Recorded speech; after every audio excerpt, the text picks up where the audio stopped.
Last year, Cherie and her family were burgled as they were sleeping. They didn't realise until the next morning.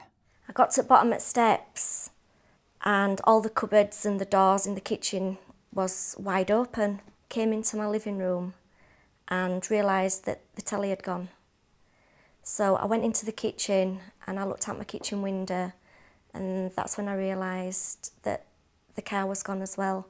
The kids, they've not really sat down and talked to me about how they feel, but it's affected my youngest son in a big way. He is dropping behind in his school because he's not sleeping.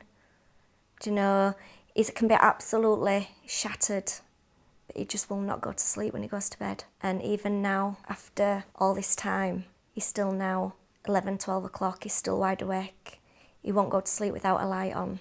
Cherie and her family's burglary is just one of 630,000 burglaries that take place every year. Security specialist ADT has teamed up with independent charity Victim Support to launch the Take No More campaign, which will focus on prevention, support and justice for victims. We want to change the way that society treats and feels about burglary. They don't have to accept it. The in-depth research that we've conducted with Victim Support shows the long-lasting impact on families, but particularly with children, and there are up to 300,000 children affected by this every year. Well, this is the first major study of its kind looking at the impact of burglary on children. And what it tells us is that the impact is actually more severe than we might have imagined. And actually, it even indicates that it might be more severe than some parents expect. We want to prevent people becoming victims of burglary in the first place. But if they are burgled, I think it's really important that they get the support they need to help come to terms with it and move on with their lives after being burgled.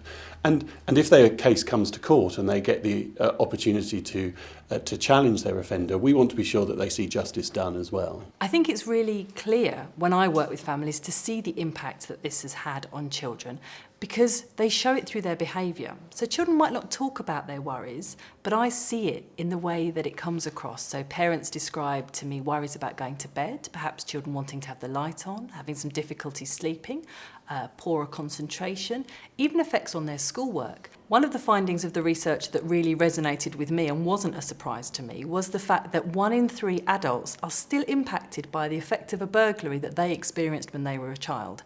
And as a clinician, I understand that this is because the mechanism of anxiety. When something happens that causes an anxiety in your life, unless that's resolved, unless that's something that you have the chance to work through, the effects of that will continue. Anxiety is not a disorder that resolves itself.